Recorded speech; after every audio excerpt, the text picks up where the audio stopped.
Welcome to వార్త. నేను దేవా. తెలంగాణ రాష్ట్ర రాజకీయాల్లో సవాళ్ల పర్వం అయితే కొనసాగుతుంది. అటువైపు అంటే సింగరేణి భూములకు సంబంధించి అయితేనేమి, గురుకులాలకు సంబంధించి అయితేనేమి అవినీతి జరిగిందని అటువైపు BRS party working president KTR అయితేనేమి, హరీష్ రావు అయితేనేమి రాష్ట్ర ప్రభుత్వంపై సవాల్ విసిరారు. ఈ నేపథ్యంలో తాజాగా తెలంగాణ భవన్లో అటువైపు హరీష్ రావు గన్ పార్కుకు చేరుకునే లోపే పోలీసులు అడ్డగించి తోపులాట కొంత ఉద్రిక్తత అయితే జరిగింది. ఈ నేపథ్యంలో తెలంగాణ భవన్ వద్ద అయితే మాత్రం పెద్ద హైడ్రామా జరిగింది. అంటే హరీష్ రావు కింద పడిపోవటం, పోలీసులు అయితే మాత్రం పోలీస్ వ్యాన్లో కంచన్బాగ్ పోలీస్ స్టేషన్కి తరలించడం, ఇవన్నీ చూస్తున్నట్లయితే తెలంగాణలో కొత్త రాజకీయాలకైతే మాత్రం సమీకరణలు నెలకొన్నాయని తెలుస్తుంది. ప్రస్తుతం ఇదే విషయంపై మనతో పాటు మాట్లాడటానికి TPCC general secretary Chanagani Dayakar ఉన్నారు.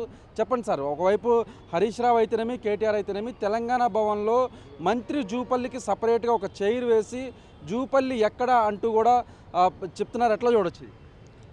నేను అంటా ఉన్నాను, ప్రతిసారి రాష్ట్ర ముఖ్యమంత్రి గారే స్వయంగా నిండు అసెంబ్లీలో చర్చ పెడితే పారిపోయే దొంగలు వీళ్ళు ఇవాళ ప్రజాపాలన గురించి మాట్లాడతారు. ఇవాళ హరీష్ రావుకు, కేటీఆర్కు మేము సవాల్ చేస్తూ ఉన్నాం.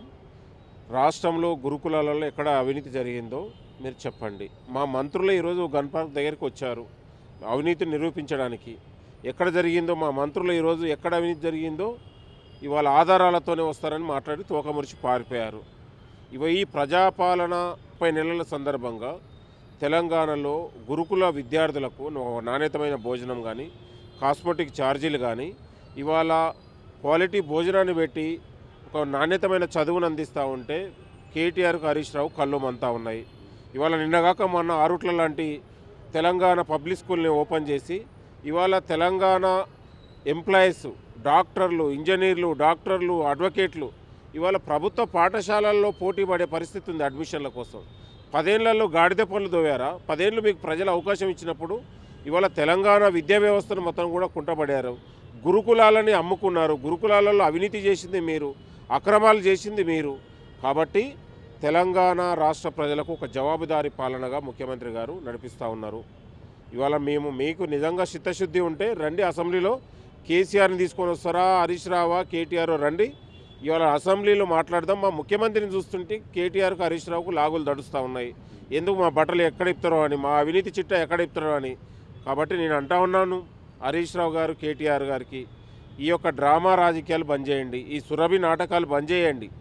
ఇవాళ ప్రజాపాలన ప్రజలు మెచ్చే విధంగా మేము పాలన చేస్తూ ఉన్నాం.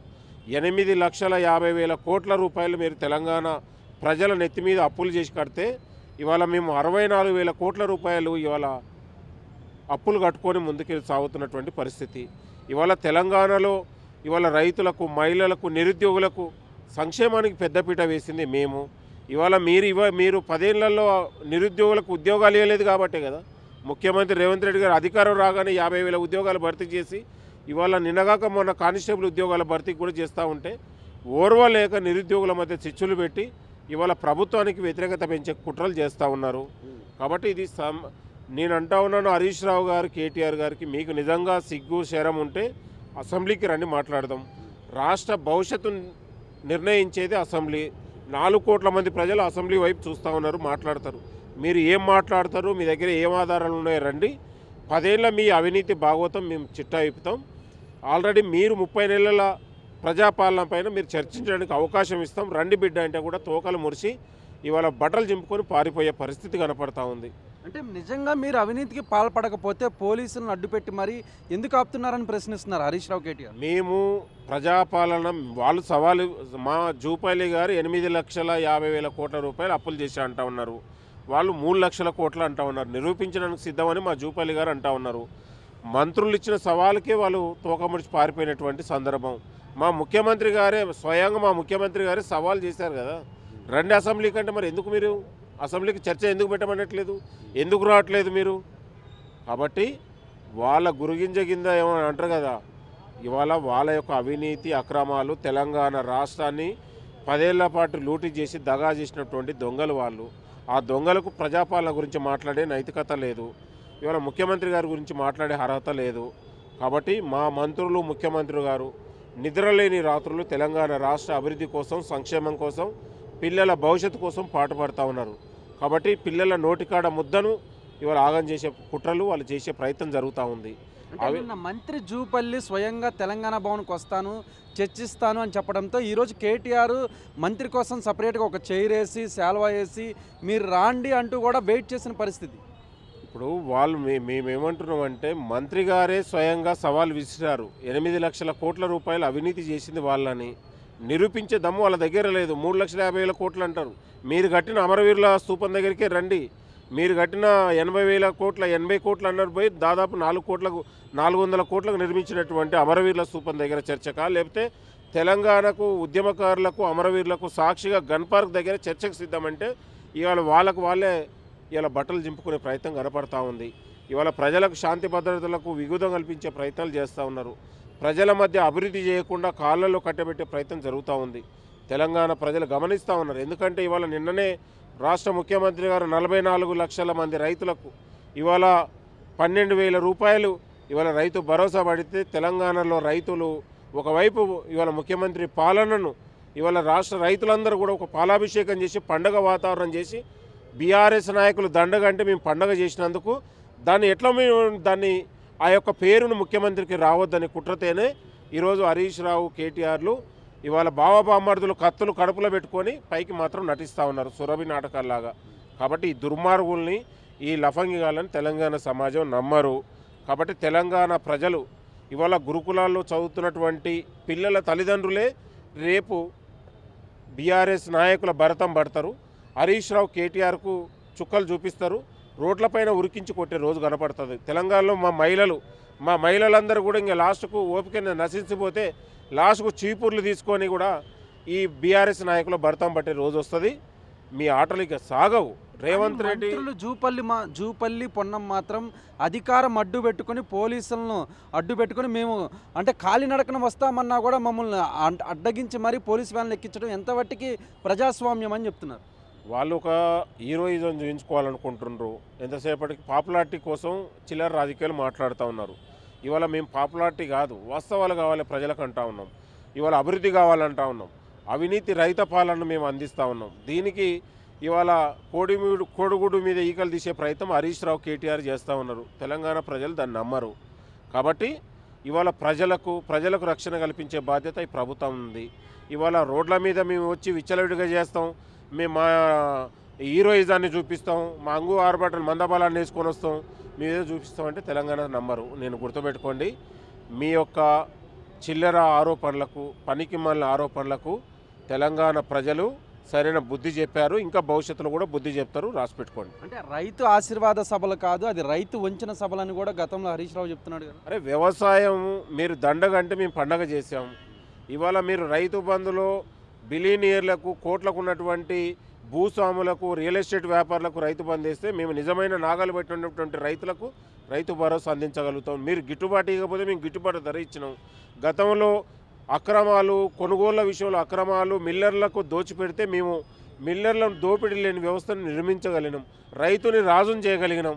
కాబట్టి వాళ్లకు ఆ పాలన ఉన్నటువంటి ముమ్మాటికి అది కుటుంబ పాలన, దొంగల పాలన, దోపిడీ పాలన నడిస్తే ఇవాళ ప్రజల పాలన నడుస్తూ ఉంది. ప్రజల పాలనతో పాటు మహిళల ఆశీర్వాదంతో, తెలంగాణ యువత ఆశీర్వాదంతో, ఇవాళ రైతుల మద్దతుతో ప్రభుత్వం ముందుకెళ్తూ ఉంది. మళ్ళీ వచ్చే ఎన్నికల్లో కూడా రైతులు, మహిళలు, నిరుద్యోగులు, తెలంగాణ సకల జనుల ఆశీర్వాదంతో మళ్ళీ తిరిగి అధికారం వస్తాం. రాష్ట్ర ముఖ్యమంత్రి రేవంత్ రెడ్డి గారు అధికారం ఉన్న రోజులు కేటీఆర్కు హరీష్ రావులకు ఇవాళ రాజకీయ సమాధి చేస్తారనే భయంతోనే వాళ్ళు ఇలాంటి చిల్లరమారుల ఆరోపణలు చేస్తూ ఉన్నారు. అంటే బీఆర్ఎస్ నాయకులేమో కాంగ్రెస్ మంత్రులు భయపడి వెనక్కి తగ్గారంటున్నారు, కాంగ్రెస్ అంటే మీరేమో బీఆర్ఎస్ వాళ్ళు భయపడి వెనక్కి తగ్గారంటారు. అంటే ఈ సవాళ్ళు ప్రతి సవాళ్ళకు ముగింపు ఎప్పుడుందంటారు? సవాళ్లకు సవాళ్ళు ముఖ్యమంత్రి గారు సవాలు చేస్తే పారిపోయినటువంటి దొంగలు వాళ్ళు. అసెంబ్లీలో చర్చించకుండా వాళ్ళే ఉన్నటువంటి బైకాట్ చేసినటువంటి పారిపోయి అసెంబ్లీలో చర్చించకుండా గన్ పార్క్ దగ్గర వచ్చి కూర్చుంటున్నటువంటి వాళ్ళు హరీష్ రావు గారు. కాబట్టి మేము కాళేశ్వరం అయినా లేకపోతే మీరు ఛత్తీస్గఢ్లో విద్యుత్ కొనుగోలు అంశమైనా లేకపోతే పాలమూరు రంగారెడ్డి అంశమైనా మీరు పెట్టినటువంటి తెలంగాణలో 10 ఏళ్లలో మీరు సంక్షేమానికి పెట్టినటువంటి ఎంత ఖర్చు పెట్టారో, తెలంగాణ ప్రజల నోట్లో ఎంత మట్టి కొట్టారు అనే విషయం అన్నిటిపైన లెక్కలతో మా ముఖ్యమంత్రి గారు సిద్ధంగా ఉన్నారు. మీకు నిజంగా సిగ్గుశరం ఉంటే రండి, అసెంబ్లీలో రండి. ఎందుకు బయట ఎందుకు? నేను అనేది మీరు ఓడు బార్ అంటాడు, ఓడు రెస్టారెంట్ అంటాడు, ఓడు పబ్ అంటాడు, క్లబ్ అంటాడు. ఇది దుకాణమా? నాకు ప్రభుత్వం ఇది. ప్రభుత్వం ఒక ప్రజలు బాధ్యతతో మనకు అవకాశం ఇచ్చారు. ఎక్కడ పడితే అక్కడ కాదు కదా, బాధ్యతతో ఉన్నటువంటి అసెంబ్లీ ఉంది. కాబట్టి అసెంబ్లీలో చర్చిద్దామంటే ఉన్నటువంటి వాళ్ళేమో బయట చర్చిద్దామంటారు, ప్రైవేటుగా చర్చిద్దామంటారు. అరే ప్రైవేటుగా ఎందుకు రానైనా ప్రజలకు జవాబుదారీగా ఉన్నటువంటి 4 కోట్ల మంది ప్రజలు చూసి నిండు అసెంబ్లీలోనే చర్చ పెడదామని మా ముఖ్యమంత్రి గారు అంటే పారిపోయి ఉన్నటువంటి పరిస్థితులు వాళ్ళు. అంటే ఫైనల్గా ఏం చెప్తారు ఈ కేటీఆర్ హరీష్ రావుకి సంబంధించి, ఈ అవినీతి కుంభకోణానికి సంబంధించి ఏం చెప్తారు? రైతులకు ఇవాళ మేము రైతు భరోసా వేసినటువంటి సందర్భంలో మా ముఖ్యమంత్రి గారికి, ప్రజాపాలనకు, ప్రజల దీవెనలు రోజు రోజుకు ప్రజా ఆదరణ పెరుగుతున్నటువంటి సందర్భంలో ఇవాళ డైవర్ట్ పాలిటిక్స్, ఇవాళ బీఆర్ఎస్ నాయకులు ఎట్లయితే మేము దీన్ని ఏదో ఒకటి కోడిగుడు మీద ఈకలు బీకి మాకు మేమే బట్టలు చింపుకొని అల్లరి చిల్లర చేసే వ్యవహారాలు వాళ్ళు చేస్తూ ఉన్నారు. మేము బాధ్యతతో ఉన్నాం, జవాబుదారీ పాలనతో ఈ ప్రజాపాలన నడుస్తూ ఉంది. కాబట్టి చర్చ అనేది అసెంబ్లీలో మీరు ఎప్పుడు పెట్టినా, ఏ డేట్ పెట్టినా చర్చించడానికి రాష్ట్ర మంత్రులు ఉంటారు, ముఖ్యమంత్రి గారు ఉంటారు. మీకు నిజంగా కేటీఆర్ వస్తాడా, హరీష్ రావు వస్తాడా, కేసీఆర్ వస్తాడా మీరు తేల్చుకోండి. మా ముఖ్యమంత్రి గారు అసెంబ్లీలో చర్చ పెడతారు, దమ్ముంటే రండి మాట్లాడదు. చూశారు కదా, మొత్తం మీద కనుక మనం చూసుకున్నట్లయితే ఈ సవాళ్ళు ప్రతి సవాళ్ళకు ముగింపు అయితే కనుక, అంటే మేము బహిరంగంగా చర్చిద్దామన్నా కూడా ఏదో ఒక పబ్లిసిటీ స్టంట్ కోసమే అటువైపు BRS party working president KTR అయితేనేమి, హరీష్ రావు అయితేనేమి, వీళ్ళిద్దరూ కూడా కేవలం పబ్లిసిటీ స్టంట్ కోసమే తెలంగాణ భవన్ వద్ద హై డ్రామా ఆడుతున్నారని TPCC general secretary Chenagani Dayakar చెప్పుకొచ్చారు. కానీ మన కార్తీక్తో దేవ